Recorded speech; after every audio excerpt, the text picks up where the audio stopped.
Punto 2. Funcionamiento de DNS. Clasificación de los servidores DNS. Los distintos tipos de servidores DNS que podemos tener pueden ser autoritativos o no autoritativos. Dentro de los autoritativos tenemos que pueden ser autoritativo primario y autoritativo secundario. Y dentro de los servidores no autoritativos podemos tener reenviadores y servidores caché. Vamos a ver cada uno de ellos. Un servidor autoritativo almacena toda la información de la zona. Habrán 2 servidores autoritativos por zona. Un servidor autoritativo primario quiere decir que almacena toda la información de la zona, pero además lo que tiene es la base de datos original, es donde se hacen las modificaciones a la base de datos de la zona. Un servidor autoritativo secundario también almacena toda la información de la zona, pero lo que tiene es una copia de la base de datos original. En este servidor autoritativo no se realizan ni modificaciones ni cambios en lo que es la base de datos. Este servidor autoritativo obtiene la información del servidor primario. ¿Qué es un servidor no autoritativo? Pues un servidor no autoritativo tiene una copia parcial de la base de datos, por lo tanto no tiene toda la información de la zona, solo una parte. Un reenviador o forwarder en inglés se encarga de retransmitir las consultas DNS a los servidores externos. Con esto que se consigue una reducción en el tráfico de los paquetes de datos dentro de la red.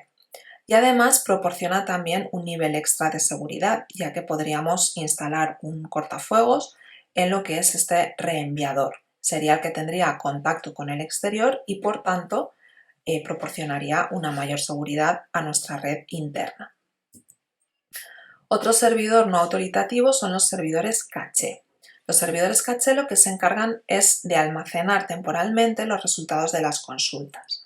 De esta forma, hay veces que varios usuarios hacen la misma consulta, acceden a la misma página o al mismo servidor externo y el servidor caché ya evita que se tengan que hacer más consultas externas. Por lo tanto, reduce la carga en otros servidores como podrían ser los reenviadores. También almacena una copia parcial de la zona. Las consultas DNS. ¿Qué tipos de consultas DNS podemos tener? Tenemos consultas recursivas e iterativas. Una consulta recursiva, ¿en qué consiste?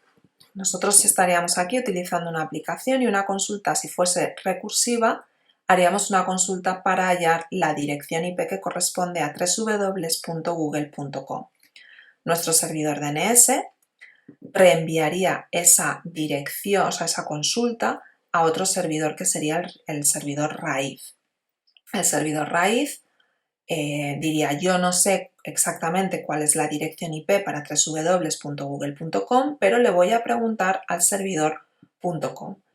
Reenviaría, por así decirlo, esa consulta, retransmitiría esa consulta al servidor.com y este también contestaría diciendo: no sé cuál es, pero voy a preguntarle a google.com.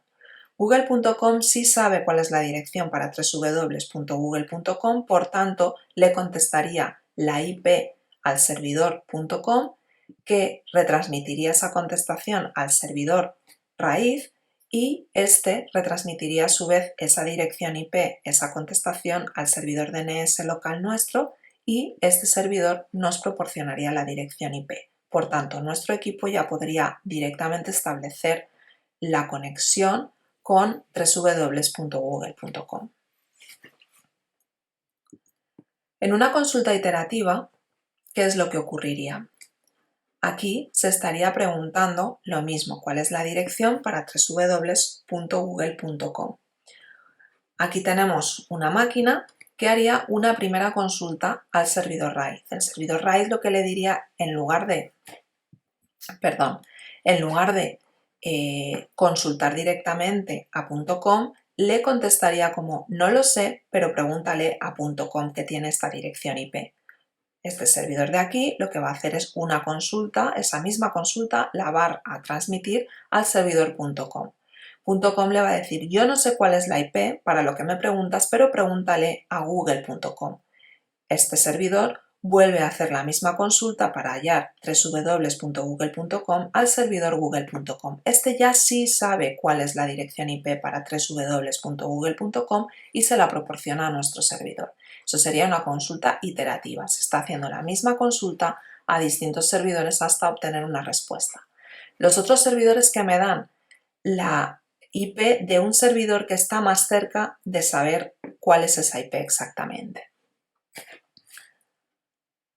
¿Cómo funcionan en realidad las consultas recursivas e iterativas? Normalmente un equipo cliente, como sería el que estaríamos utilizando nosotros, tendríamos en este caso una estructura con un servidor DNS local y un reenviador, que sería el que estaría en contacto con los servidores externos, y haríamos esa consulta. ¿Cuál es la IP para mail.rnvtraders.com?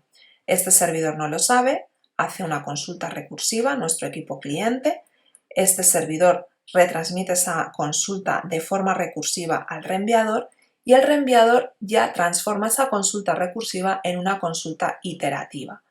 Pregunta primero al raíz, después a .com y después pregunta ya a nwtraders.com, que le da la dirección IP correcta. Entonces la retransmite al servidor DNS local y el servidor DNS local la retransmite al equipo cliente. Normalmente las consultas en primera instancia al servidor local o al servidor de nuestro proveedor de servicios se realizan de forma recursiva porque lo que esperamos conseguir del servidor es la dirección IP directamente, mientras que en una consulta iterativa lo que se consigue es la dirección de otro servidor que puede saber esa IP final que nosotros andamos buscando. Los clientes DNS o resolvers, ¿qué es esto? Bueno, los resolvers son programas que hacen de intermediario entre las aplicaciones de usuario y el DNS. Es un programa, por tanto, estará instalado en un equipo. ¿En qué equipo está instalado? En el equipo que solicita la consulta. Si es nuestro ordenador el que está haciendo la consulta, en el equipo cliente. El equipo cliente tiene instalado ese resolver. Es un programa de ese equipo cliente. ¿Qué conseguimos con esto? Conseguimos que haya menos retrasos en la red y que se aligeren un poco, se reduzcan la carga de consultas DNS. Para eso se utiliza una especie de caché. Aquí tendríamos nuestro equipo cliente, donde se hace una consulta para hallar la dirección IP correspondiente a www.educacion.gov.es y este resolver sería el programa que está instalado en nuestro equipo. El resolver consulta su caché, no encuentra esa dirección IP y lo que hace es trasladar esa consulta al servidor DNS local. El servidor DNS local lo que va a hacer es también comprobar su caché y como no lo encuentra, lo que va a hacer es una consulta iterativa al servidor raíz que le da la dirección del servidor.es, después hace la consulta al servidor.es que le da la dirección de .gov.es, este servidor local retransmite la misma consulta a .gov.es, quien le da la dirección IP de educacion.gov.es y por último hace la consulta a educacion.gov.es y este servidor ya le da cuál es la IP exacta de www.educacion.gov.es. La tiene el servidor, actualiza esa información en su caché, le pasa la información al resolver, al programa resolver, que también la anota en su caché y ya le da la dirección a nuestro equipo cliente y por tanto ya podríamos establecer la conexión con ese servidor y descargar pues, la página web o cualquier otra cosa que queramos. La resolución o búsqueda de nombres. Tenemos dos tipos de resolución DNS, que serían la resolución directa y la resolución inversa. ¿En qué consiste la resolución directa? Pues la consulta DNS en una resolución directa sería algo así como preguntar ¿dónde está este nombre de dominio? Por ejemplo, .com. La respuesta DNS que obtendríamos sería la IP de ese servidor, por ejemplo, la 9.8.7.6. Eso es una consulta, una resolución directa. En el caso de una resolución inversa es justo al revés. La consulta que se haría es una pregunta del tipo ¿quién está usando la IP 9.8.7.6? Y la respuesta del servidor DNS sería esa IP es del dominio por ejemplo.com.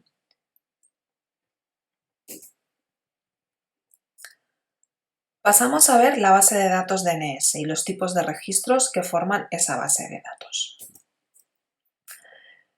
La base de datos de DNS consta de lo que se denomina el archivo de zona. El archivo de zona es un fichero de texto plano que almacena una serie de registros de recursos que se llaman también RR.